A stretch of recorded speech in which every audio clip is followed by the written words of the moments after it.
मैं शुरू करूँ? जी, बिल्कुल। नमस्ते जी।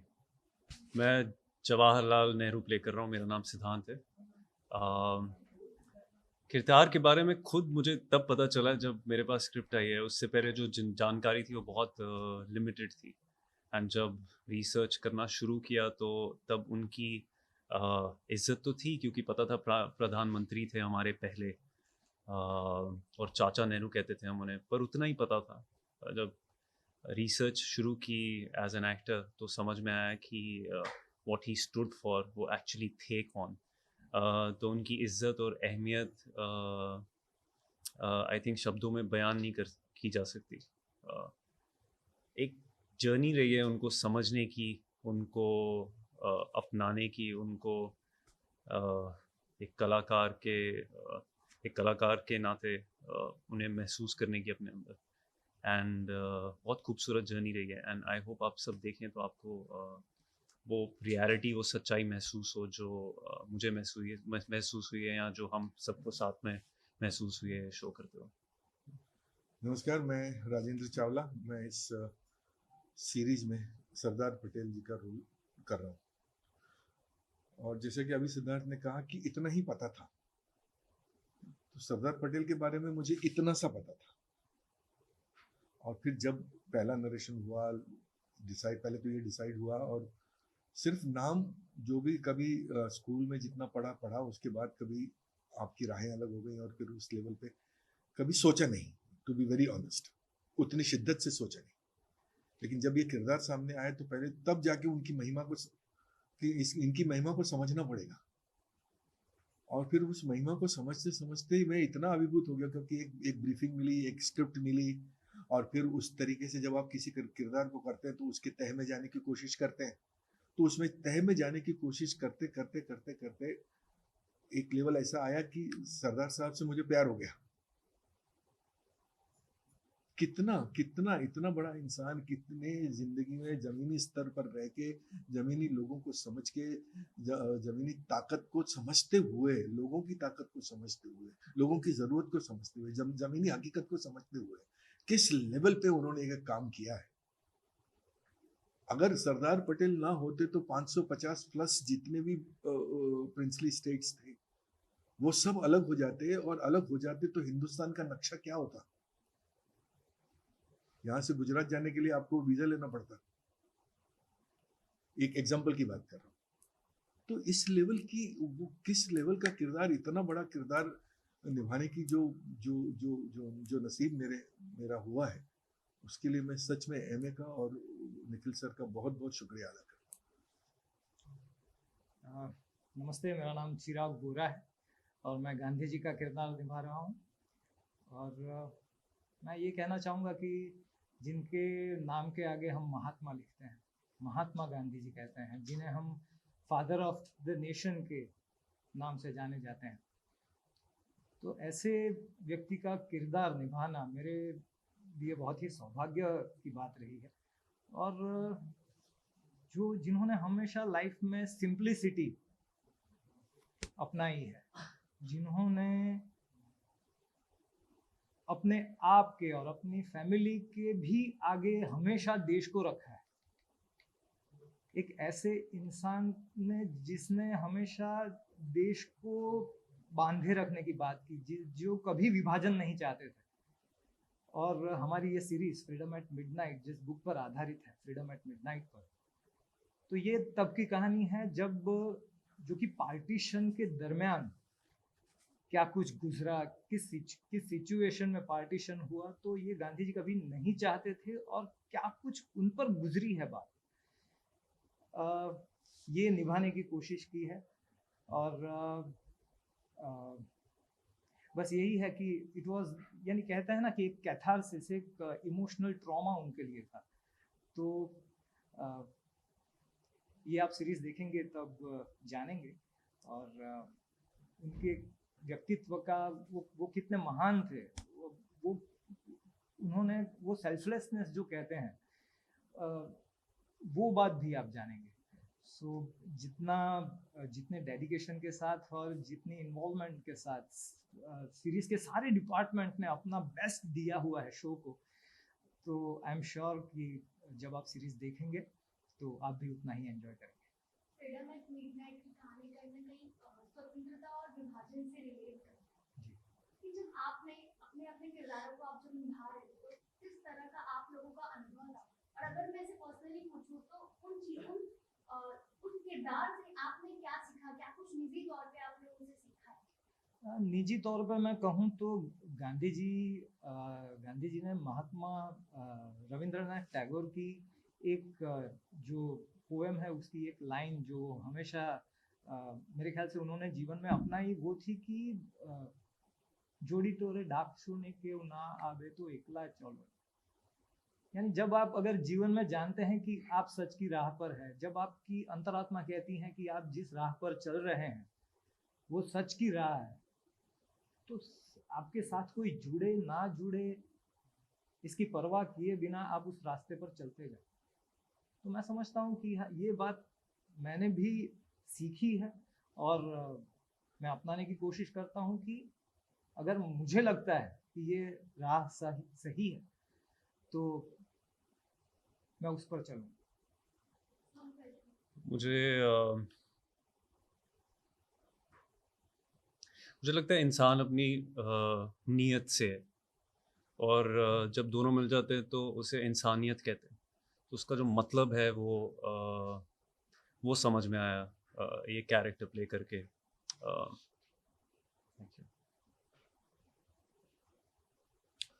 जहाँ तक मेरा ताल्लुक है, सबसे बड़ी बात सरदार साहब की ये थी कि नॉर्मल परिस्थितियों में तो कोई भी संभाल लेता है अपने आप को, लेकिन विपरीत परिस्थितियों में भी अपने आप को संभाले रखना और देश हित को सबसे ऊपर रखना, ये एक बहुत बड़ी क्वालिटी है उनकी, जो शायद हम अपने अपने अपने परिवार में भी इस बात को लागू कर सकते हैं। घर का मुखिया ही अगर ढह गया तो घर कैसे चलेगा? उसी तरह अगर ये एक ऐसी बुद्धि वाला, चाणाक्ष बुद्धि वाला आदमी किस तरह से अपने विपरीत परिस्थितियों में भी अपने आप को जमीन से जुड़ा हुआ रखता है और एक ऐसा निर्णय लेने की ताकत रखता है जो आगे जाके भविष्य में देश के हित के लिए साबित होगा, ये एक बहुत बड़ी बात है। रादर मैं तो बोलूंगा कि हम सब की बात है ये कि घर के कर्ता पुरुष का तटस्थ रहना सबसे इंपॉर्टेंट है, अदरवाइज घर ढह जाएगा। वो उन्होंने नहीं किया। मेरा सवाल आप तीनों से है, जैसे कि हम ज्यादा तो कहानी नहीं जानते, पर इतना जानते हैं कि फ्रीडम एट मिडनाइट एक बुक से कहानी ली गई है, राइट? और उसमें कुछ डार्क भी लिखा गया है, जैसे कि अगर हम बात करें नेहरू सर का, बात करें गांधी जी का, बात करें वल्लभ भाई पटेल का, तो जब एक चुनाव हुआ था कि कांग्रेस का कौन विपक्ष बनेगा, ताकि जब अंग्रेज छोड़ के जा रहे थे तो एक पर्टिकुलर था कि इसे अब कौन रन करेगा। तो कहीं ना कहीं उसमें गांधी जी का बहुत बड़ा मुख्य रोल था कि उन्होंने वाकई की सरदार वल्लभ भाई पटेल के पक्ष में ज्यादा वोट आए और नेहरू के पक्ष में कम वोट आए, बट कहीं ना कहीं स्विच एंड टर्न की वजह से पहले मुख्यमंत्री नेहरू सर बने। तो ये चीजें भी दिखाई गई हैं। बिल्कुल गई है। रादर इससे आपको ये समझना होगा कि इतना बड़ा व्यक्तित्व अगर ये डिसीजन लेता है तो वो क्यों लेता है, उसका विजन होगा इसके पीछे। उस वक्त सामने वाले, अगर आप कोई बाप अपने बेटे को मना करता है रुक जा, तो बेटे को उस वक्त बुरा लगता है, लगता है, बिल्कुल लगता है, लेकिन उसके पीछे का मकसद आपको कुछ दिन के बाद पता चलता है कि मेरे पिताजी ने मुझे क्यों रोका। उनकी सोच जो थी वो इन सब से एक्चुअली परे थी। ये हमें मुझे भी ऐसा लगता था, जैसे आप बात कर रही हैं, और काफ़ी लोगों को ऐसा लगता है कि अगर वोट अगर उन्हें मिले हैं तो उन्हें क्यों बना दिया गया। पर ये तीन जब जुड़े थे, गांधी जी जब साउथ अफ्रीका से आए थे, तो इनकी कहानी की शुरुआत की जो एक शुरुआत की जो जिन्होंने इन तीनों को थाम के रखा था, जो आगे साथ बढ़े हैं ये आगे लोग, वो जो कोर लेवल था वो बहुत प्योर था, कि देश को आज़ाद कराना है। मुद्दा क्या है? देश को आज़ाद कराना है। अब इस पॉइंट पे आए हैं कि देश को आगे कैसे लेकर जाना है, किस दिशा में लेकर जाना है।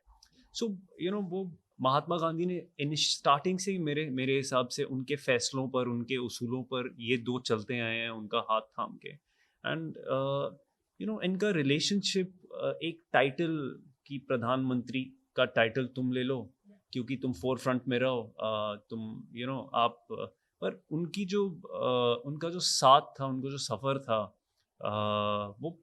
वो आप देखेंगी तो आपको समझ में आएगा कि वो सारे फैसले एक साथ ही लेते थे और उसकी वजह थी, हर चीज़ की कोई वजह होती है। तो आई थिंक वो रीज़न समझ में आ जाते हैं। वो ऐसी कहानियाँ शायद इसलिए बनाई जाती हैं, काफ़ी चीज़ें क्लियर हो जाती हैं, हिस्ट्री के बारे में समझ आ जाता है कि इन्होंने क्यों ये फैसला लिया, जो जवाहरलाल नेहरू ने किया वो क्यों किया, जो सरदार वल्लभ भाई पटेल ने जो वो लगे हुए थे करने के लिए वो क्यों लगे। और आप बोलेंगे कि तीनों सही थे अपनी जगह, तीनों एक अपने अपने सच के लिए ही लड़ रहे थे और एक ही मकसद इस देश के लिए लड़ रहे थे और लोगों के लिए लड़ रहे थे। सो आई थिंक दैट्स व्हाई ये बनाई जाती हैं ऐसी कहानियाँ। और मैं समझता हूँ कि हमारे तीनों के किरदार, आप ये कह सकते हैं कि यानी आप उनके डिसीजन के ऊपर आज बैठकर ये टिप्पणी दे सकते हैं कि वो सही थे या गलत थे, पर उनके इंटेंशन के ऊपर कोई डाउट नहीं किया जा सकता कि उन तीनों का जो मकसद था, जो ध्येय था, वो देश की भलाई ही था। सो मैं समझता हूँ कि and that is what matters. जब मैं ये कहानी एक्चुअली हम प्रिपेयर कर रहे थे और जब शूट कर रहे थे, उससे पहले भी जो मेरे खुद के जो ओपिनियंस थे इन सब को लेके वो वैसे ही थे जो सबके आज भी हैं। क्योंकि एंड ऑफ द डे मुझे एक्चुअली नहीं पता था कि वो लोग कौन थे, कहानी एक्चुअली थी क्या, हुआ क्या क्या था। बस सुनी सुनाई बातें थी, तो लगा हाँ वही सच है, जो सबका सच है वही मेरा सच है, ऐसा लगता है ना। तो इसलिए आई थिंक इतनी ज़रूरी है ये कहानी, जब बाहर आएगी तो सबको समझ में आएगा कि सबका खुद का सच क्या है। जब सबको एक पूरी कहानी दिखाई जाती है तो सब अपना सच खुद चुनते हैं कि ये मेरा सच है, ये किसी और का नहीं है। आई थिंक वो बहुत ज़रूरी बात है। इसीलिए आई थिंक वो जो टाइटल है, the history that you may not know but the history that you should know. आप तीनों से एक सवाल पूछना चाहूंगी कि सरदार पटेल जी पे सरदार बन चुकी है, गांधी जी पे गांधी बन चुकी है, और श्याम बेनेगल जी की सीरियल भी थी जी। तो इस सिलसिले में आपको एज एन एक्टर अपना किरदार निभाने में कितना चैलेंज लगा? मैंने किसी का कुछ नहीं देखा क्योंकि मैं देखना ही नहीं चाहता। मेरे लिए मेरे डायरेक्टर का विजन इंपॉर्टेंट था, उनका पर्सपेक्टिव इंपॉर्टेंट था। क्योंकि अगर मैं और जितने लोगों ने भी सरदार साहब का रोल किया वो सारे महान कलाकार हैं, और अगर मैं देखूं उनको और उनका कुछ अंश मुझ में रह जाए तो वो एज एन एक्टर मेरे लिए घातक होता। और वो जरूरी नहीं है कि उनका जो पर्सपेक्टिव था वो हमारे डायरेक्टर साहब निखिल सर के पर्सपेक्टिव से मैच खाता हो। तो मुझे उसी धुरी पे काम करना था जिस पे हमारे सर करवाना चाहते हैं। उनकी जो ब्रीफिंग थी वो मेरे लिए बाइबल थी। उनकी जो ब्रीफिंग थी, उनकी जो स्क्रिप्ट थी वो मेरे लिए अंतिम सत्य था। उनकी ब्रीफिंग, मेरी वर्किंग, उन सबको मिलके एक राह पे हम चले और रिजल्ट आप लोगों के सामने आने को तैयार है। निखिल सर ने और हमारी सीरीज की राइटिंग टीम ने शूटिंग होने के 4 साल पहले से स्क्रिप्ट पे काम किया हुआ था। तो शूटिंग शुरू हुई उससे पहले हमें फुल सीजन की बाउंड स्क्रिप्ट हाथ में दे दी गई थी। तो कैरेक्टर स्केच जो है वो एकदम से क्लियर था। अब आज की तारीख में यूट्यूब ऊपर अब अगर आप देखेंगे तो गांधी जी की रियल फुटेज, उनकी जो स्पीच है उसकी रियल रेफरेंसेस आपको सुनने मिल सकते हैं, रियल गांधी जी आपको देखने मिल सकते हैं। तो मुझे किसी और के परफॉर्मेंस का रेफरेंस लेने की कोई ज़रूरत नहीं थी। निखिल सर की रिक्वायरमेंट गांधी जी को लेकर बहुत ही क्लियर थी। तो इसके चलते मैंने रियल फुटेज देखी, रियल स्पीच सुनी और जितना हो सके उतना उसे अपने आप में उतारने की कोशिश की। तो सर मेरा सवाल आप तीनों से ये है कि आपने अपने एक्टिंग करियर में कैरेक्टर्स को बहुत प्ले किए, लेकिन जब कोई ऐसा कैरेक्टर आपको मिलता है जो रियल लाइफ पे बेस्ड हो एंड वो कैरेक्टर एक बहुत ही सेंसिटिव टॉपिक है ये, तो कहीं ना कहीं एक प्रेशर भी होता है आपके ऊपर वो कैरेक्टर को जस्टिस देना। तो कहीं ना कहीं क्या आपके मन में ऐसा था कि जब हम ये कैरेक्टर प्ले करेंगे, जब व्यूअर्स इसको देखेंगे, अगर उन्हें पसंद आए या ना आए तो कहीं ना कहीं कुछ बैकलैश भी हो सकता है, क्योंकि जो कैरेक्टर्स आप प्ले कर रहे हो उनके आज भी मिलियंस ऑफ फॉलोअर्स है उनकी आइडियोलॉजी की।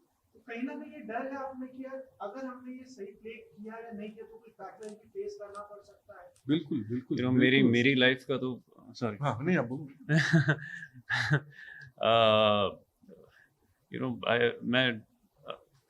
यू नो मैं जम्मू से हूँ, सो एक कंजर्वेटिव फैमिली में जब आप पैदा होते हैं और जब बड़े होते हैं ना, तो आप डर को पकड़ के चलते हैं, यू नो।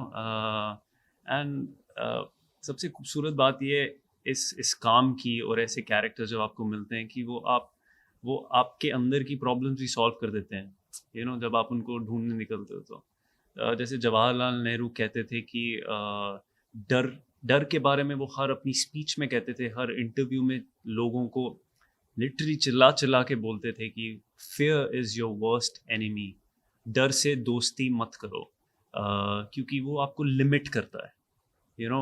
आप अपनी काबिलियत पे डाउट करते हैं जब आप डर को पकड़ के चलते हैं, और वो बहुत बड़ी बात है और बहुत खूबसूरत बात है, और उन्होंने वो तब बोली थी सालों पहले। एंड सो आई थिंक मेरी जो पर्सनल जर्नी भी रही है वो आई थिंक वो यही रही है, जहाँ मुझे डर लगता है मैं वहाँ चले जाता हूँ। सो जब भी आया था तो चैलेंज महसूस हुआ और डर भी लगा, तो इसलिए ऑल द मोर मुझे लगा कि वहाँ जाना ज़रूरी है। तो जब गया वहाँ पर तो फिर यू नो वो माउंटेन ड्यू की ऐड है ना, डर के आगे जीत। आई थिंक वैसे कुछ। हाँ मतलब सरदार साहब का रोल मिलने के बाद ये था तो सही कि जिस तरह से 150 फुट का स्टैचू बना हुआ है, लोगों के मन में एक धारणाएं हैं, कहीं अपन चूक गए। नॉर्मल कोई मैं सीरियल कर रहा हूँ या फिल्म कर रहा हूँ, उसमें अगर चूक गया तो इतना ही बोलेगा कि he was not up to the mark, और वो सारों के लिए वो प्रश्न खत्म हो जाता है। लेकिन एक आइकॉनिक कैरेक्टर के बारे में करते वक्त अगर इस लगे कि किसी भी तरीके की चूक हो गई तो जनता आपको नोच खाएगी, ये डर तो था ही।